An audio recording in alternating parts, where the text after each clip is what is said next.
हमारी संस्कृति, हमारे संस्कार सदा रहें हमारे साथ। सब्सक्राइब करें तिलक। जीवनं जीविनां जीवो जगत सर्वन्तु तन्मयम् नातो अत्यंत निषेधेन कदाचित वारिवार्यते। जल सभी प्राणियों का जीवन स्वरूप है और संपूर्ण जगत जल पर ही निर्भर करता है। यही कारण है कि जल का निषेध संभव नहीं है। मैं डॉक्टर नेहल शर्मा, सात्विक जीवन के इस पथ पर आपकी साथी।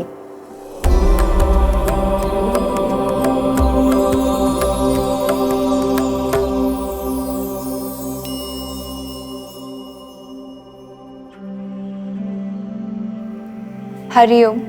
सात्विक जीवन में आपका स्वागत है। आज हम जिस महत्वपूर्ण विषय के बारे में जानेंगे वो है जलपान विधि। कितनी मात्रा में जल ग्रहण करना चाहिए और जल ग्रहण करने का उचित समय क्या है। यदि जल की मात्रा की बात करें तो अधिकांश लोगों को इस संदर्भ में मिथ्या ज्ञान है कि जितना अधिक जल ग्रहण करेंगे उतना स्वास्थ्य के लिए अच्छा है। पर इसके विपरीत वास्तव में जल की उचित मात्रा तृष्णा पर निर्भर करती है और यह हर व्यक्ति के लिए अलग अलग हो सकती है।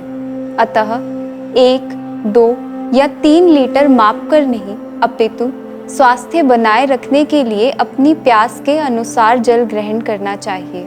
यदि बिना तृष्णा के जल ग्रहण करेंगे तो अग्निमांद्य होगा और अग्निमांद्यता अधिकांश व्याधियों की उत्पत्ति में मुख्य कारण है। अष्टांग हृदयकार आचार्य वाग्भट के अनुसार अति अम्बुपानन अविपच्येत अन्न, यानी अधिक जल पीने से अन्न का ठीक प्रकार से पाचन नहीं होता और अजीर्ण की अवस्था होती है। वहीं साथ में यह भी कहा है निरंबुपानाच स एव दोषा, यानी कम जल ग्रहण करना भी हानिकारक है। अतः मनुष्य को चाहिए कि उत्तम स्वास्थ्य के लिए तृष्णा अनुसार बार बार थोड़े अंतराल पर जल पीते रहें। उत्तम स्वास्थ्य के लिए सबसे ज़रूरी है ग्रहण किए आहार का पाचन। आयुर्वेद शास्त्र में भोजन ग्रहण करते समय किए हुए जल सेवन का भी विस्तृत वर्णन है। भोजन से पूर्व जल ग्रहण किया जाए तो कृशता लाता है और अग्नि को मंद करता है। जो जल भोजन करते समय ग्रहण किया जाए वह अग्नि को प्रदीप्त करता है और भोजन के तुरंत बाद ग्रहण किया हुआ जल कफ दोष और स्थूलता यानी मोटापे को बढ़ाता है। स्पष्ट है कि भोजन के मध्य में किया जाने वाला जलपान श्रेष्ठ है। आयुर्वेद ग्रंथों में इस संदर्भ में कहा गया है, हमारी जिह्वा जिस रस का सर्वप्रथम स्पर्श करती है उसी का बोध श्रेष्ठ प्रकार से होता है। इसके पश्चात जो भी रस जिह्वा ग्रहण करती है उसका ज्ञान या बोध अपेक्षाकृत कम होता है। रस का अर्थ यहाँ षड रस से है, मधुर, अम्ल, लवण, कटु, तिक्त और कषाय। प्रत्येक आहार द्रव्य में इन्हीं में से किसी एक रस की प्रधानता होती है और प्रत्येक रस के अपने गुण और कार्य हैं। अब आहार रस को ग्रहण करना जिह्वा का कार्य है, पर इसका बोध करना मस्तिष्क का।